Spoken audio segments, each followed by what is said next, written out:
Good rising, brethren. This is Big Judah coming to you guys from California. Before I begin, and of all praise, it's the Most High Yahweh. Acknowledgement to the earthly mother. Who is wisdom? Who is the Holy Spirit? Acknowledgement to Yahweh Shai. I pray the Most High blesses this lesson this evening. Gives more knowledge and understanding of the events of the past in order to understand events that are currently happening on the earth.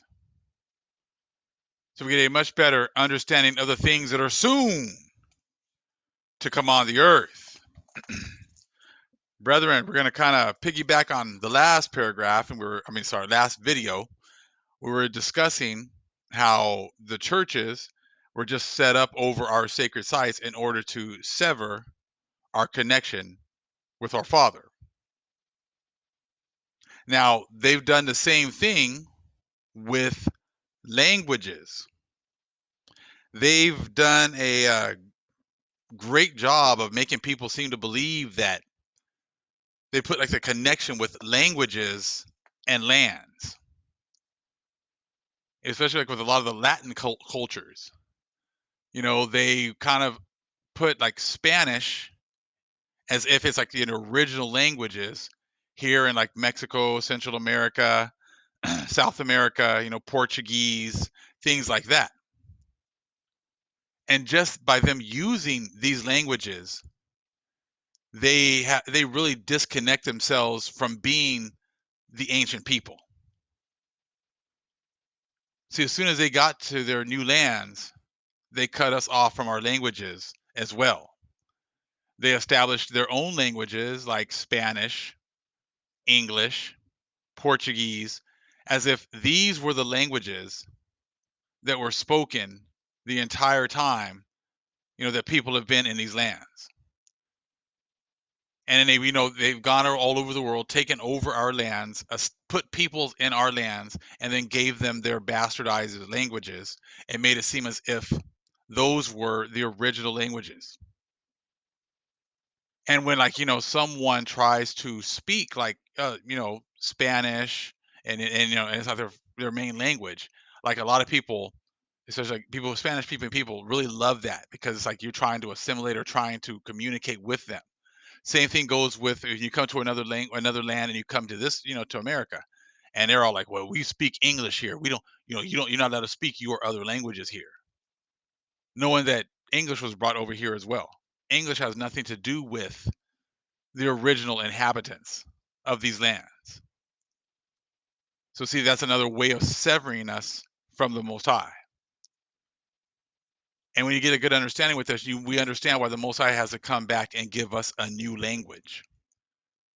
Because, our enemies have pretty much used these languages as another tool to set us apart.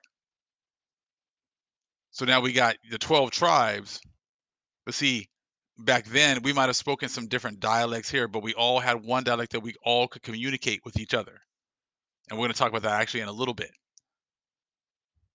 So we could always communicate.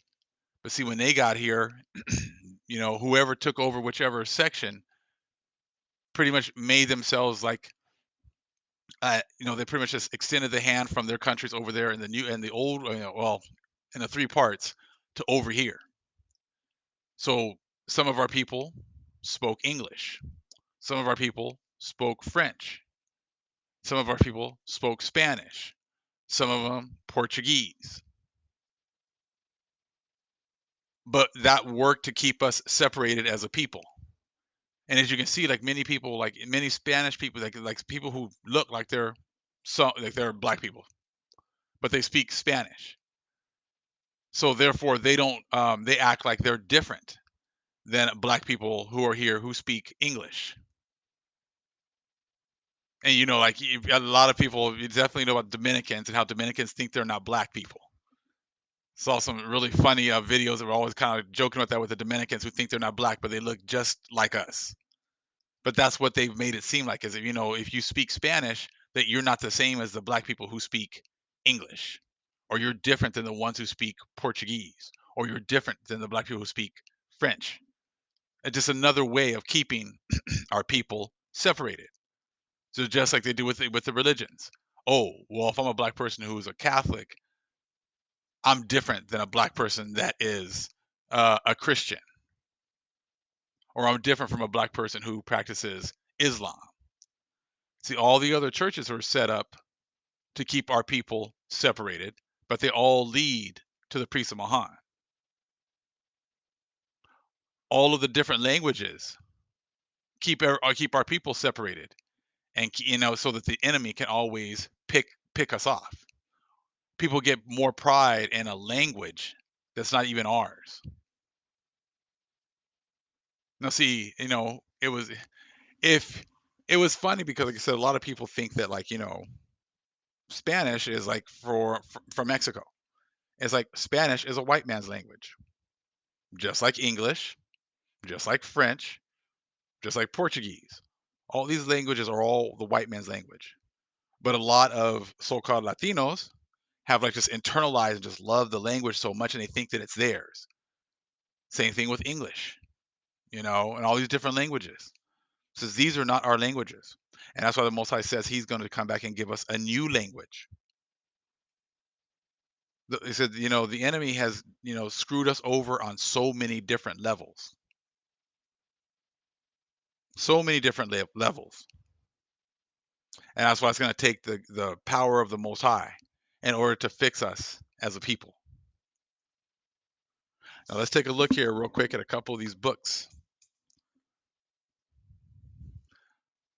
This book here, I didn't take a picture of the cover, but it's a grammar of the Irish language.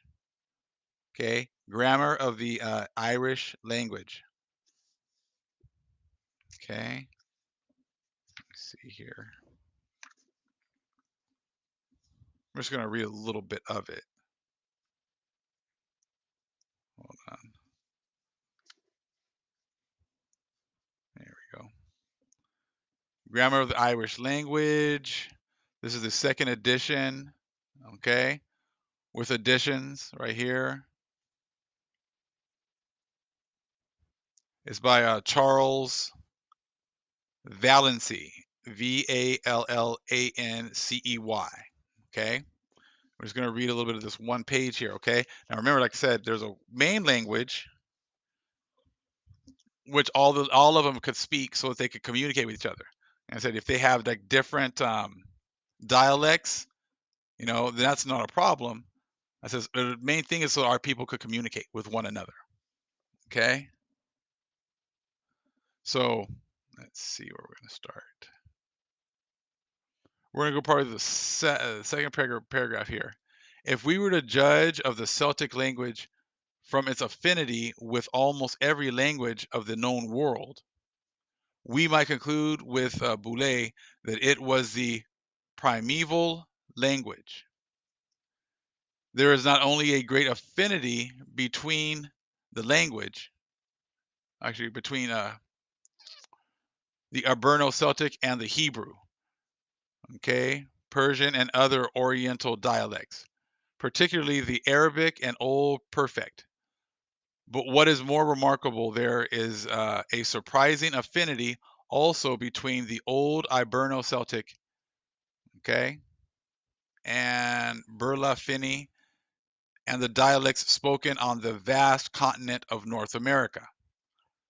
Okay, so these Celtics ones right here was definitely the first, the primeval language. Okay, so it wasn't Spanish, wasn't English, French, Portuguese. You guys, these languages were even around. Okay, it says Baron Lahontan in his voyage to North America, published in 1703. Okay, assures us that the Algonquin language is the master language of that country. So the Algonquin language is a master language of this country here, not English. Okay. All right. So again, a master language of the country and is understood by all the Indian nations except two. So they were able to communicate with each other except for just two of the nations. So they were able to communicate with each other. Okay. The Algonquins say they are the most ancient and most noble tribe on that continent. Their name in Irish indicates as much. Okay, they give you those different spellings right there. The noble tribe, Algonquin, i.e., the most renowned nation, which is derived from three Phoenician words of the same signification. Okay, I have the spelling right there. The Baron has favored us with a small vocabulary of this Algonquin language, from which we have extracted a few words for example. So they got the examples there at the bottom.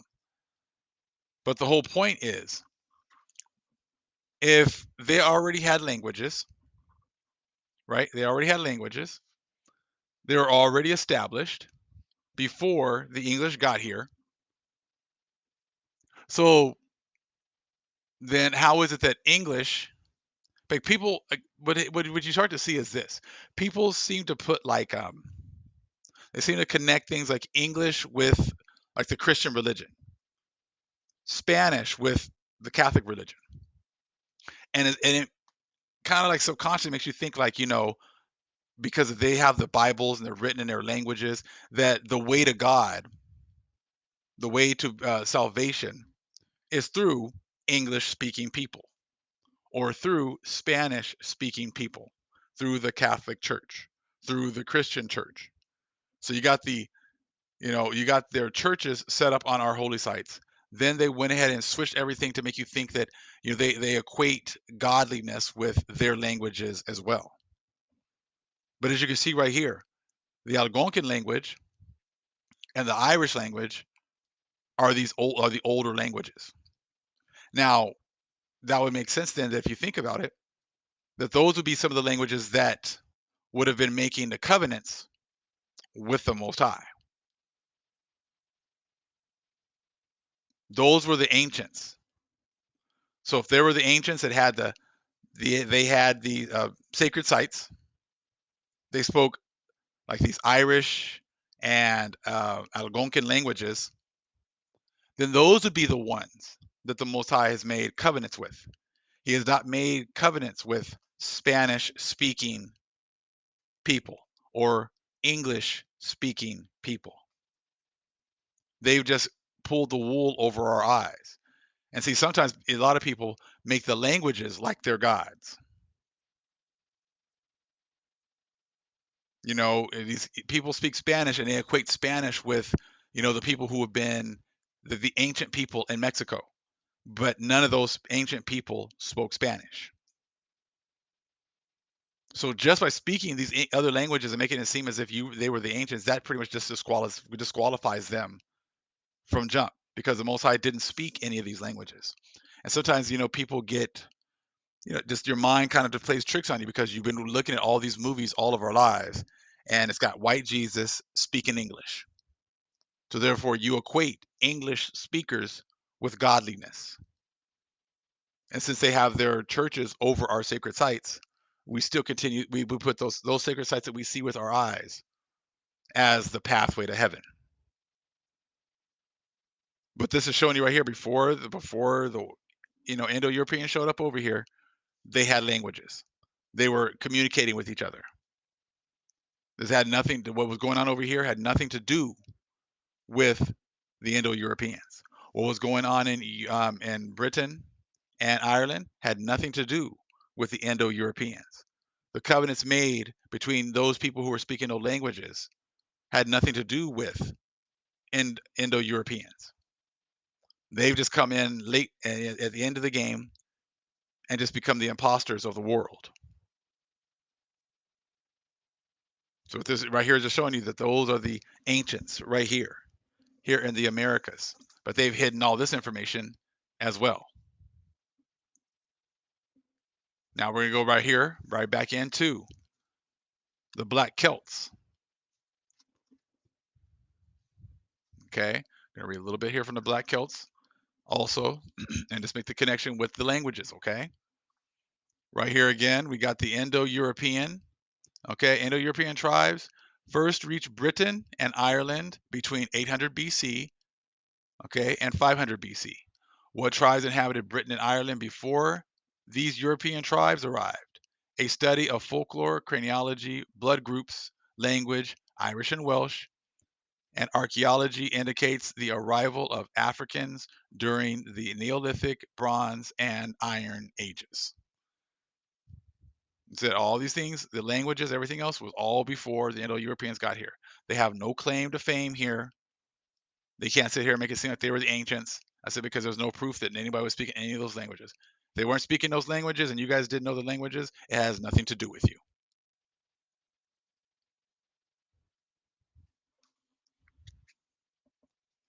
Let's get this real quick. We've pulled these out before, but you start making the connections. Get the page real fast.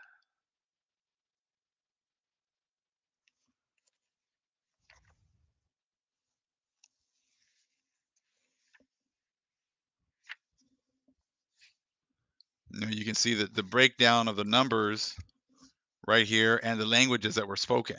And it looks, as you can see more so, it's like their language, like the Europeans just started to try to copy what was already going on in Ireland. Okay. And Britain. They weren't the originators of anything. They just came in and brought these things in way later. Okay. So we got here. We got the ancient numbering system of Ireland and Wales. The Celtic numbering system in Ireland and Wales has been generally, can't see that one, as being Indo-European in origin because of the similarity. Okay. In the system. Okay. But you can see on the left-hand side, you got the old Welsh and the Irish right there, and you got different spellings. And all of a sudden, you got the Spanish, French, okay, and English, and you got these different spellings right here. But the original is what you see on the left. Way before those were the originals. Way before the Europeans got here. They just come in at the end and start trying to copy some of the spellings, but then change them up for some of their own later on. Okay. So just wanted to show that example right there. We know we've done videos on this before, but you can see the English, all the Spanish, the French, all that stuff came in way later. So those languages were not around when the covenants were being established between our forefathers and the Most High. And see, they've always been wanting to control the narrative. They've always been wanting to work so hard to say, okay, well, they spoke these languages like this, and this is what was happening here. And I said, as you can tell, they lie about absolutely everything. I said our brethren have been going back and forth with each other from the Americas, from Britain to Ireland over to the Americas. They were communicating, since they were trading. We already know that this was not a new world to us. It was a new world to the Indo-Europeans. There was already languages set up. See, they've always wanted to hide and make it seem as if everything before them, you know, was pretty much ass backwards. And not until they showed up that they were the ones who brought civility to the world. And we know that that's not true. So they came in here and that's why they were pushing the whole English only and we only speak this one language or whatever else, because they don't want us to, again, they wanted to sever our connection with the Most High. But these books right here show you that, the ancient languages, I said that's what they've been hiding this whole time, hiding the fact that we were communicating with each other. I mean, we were way more sophisticated, so wouldn't it make sense that, our vocabulary and everything else in our books, and all that information would be, more sophisticated as well? Of course it would, but they couldn't let that out, so they had to hide all that information. But I just wanted to show a little bit of a connection here. We got from the previous video, we talked about the churches, and they have been set up to teach the truth, teach a way to, teach the people the way to get to heaven. All they've been there for is to sever us from our power, hide, these special sites, hide the ley lines, hide how we can connect to those ley lines for power. Then they set up these different languages right here in order to keep us from being able to communicate with each other. Like I said, you could see the Algonquins, they could all pretty much communicate with each other. So they couldn't have that. So they had to come up with all these different languages and enforce them in whatever lands that they occupied in order to keep us from being able to um, communicate with each other. And now, many people in these different lands, they have so much pride in their languages. They have so much pride in where their languages come from. So if they speak Spanish, they have so much pride in Rome, in Italy, and in their religions. Here in America, they got so much pride in their English language, you know? And there's something that just shows you how important the land is. You know, I don't know if you guys ever watched the movie or the show, with 90 Day Fiance and all those kinds of things. And something that you see that shows you how important like the land is and even plays out in these shows. All these people from all over the world are dying to get their opportunity to come to the Americas because they know that these lands, are land of opportunity. They know that, this is a land that's more blessed and more resources than any other land in the world. And you sit there and you look at this show and you're like, all these ugly, unattractive men, old men, 60 years old, 70 years old, going with, a 23-year-old, 20-year-old, 25-year-old, very attractive women. And these women will just, do anything that they possibly can in order to be able to get the opportunity to come here to the Americas. I mean, it's like a subconscious kind of a thing that the world knows about these lands being the Hebrew lands and the lands of opportunity, and people just tripping over themselves to try to get over here. And see, these guys know that, and it's like, and it's always like, oh, I have my dream of a blonde hair, blue eyed man from America coming and sweeping us off our feet and taking us over here, and they just take whatever mess they have to take, even to come over here. So these people who have done all these things to hide, their original, purpose and original owners of these lands, you see how powerful these lands are and what kind of influence they have on people all over the world. So a lot of these Gentiles and these heathens have turned, the Americas, into their meal ticket, into, that carrot they dangle in front of other people in order for them to get their opportunity to come here. But we know that that is not going to be happening for much longer because the Most High is about to restore these lands back to their rightful owners. So, when you sit there and you look at these shows, you look at how they use America, as their that carrot. You got these women who would have, absolutely no desire to do anything with these men if they were just some regular man off the street. But because they're Americans and they have, they can possibly get them the opportunity to come here to Americas. You got these women just turning their heads over heels for doing whatever it is that they can do in order to be able to come over here. But like I said, that's all just how the Most High is just bringing out more knowledge and understanding. And there's a lot of men doing the same thing. A lot of young, good-looking men coming over here with unattractive older older women in order to be able to come over here to the Americas. So it's just like I said, it's just showing you how important these lands are, how important our lands are, and how everyone wants a piece of them. And they'll do anything to hide who it really belongs to. They'll hide the sacred sites.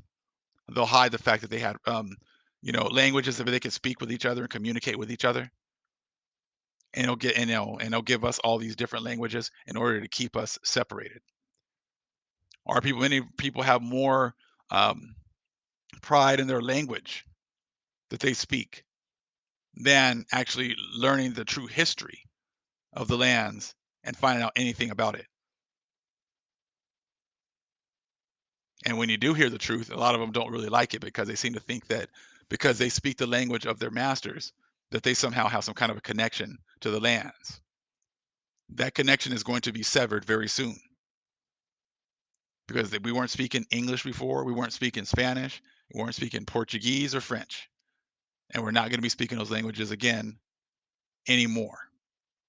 Once the Most High comes back and reestablishes the covenant and gives us back, our lands, then those languages are gone, those churches over our sacred sites are gone, and the people who brought them here are going to be gone as well.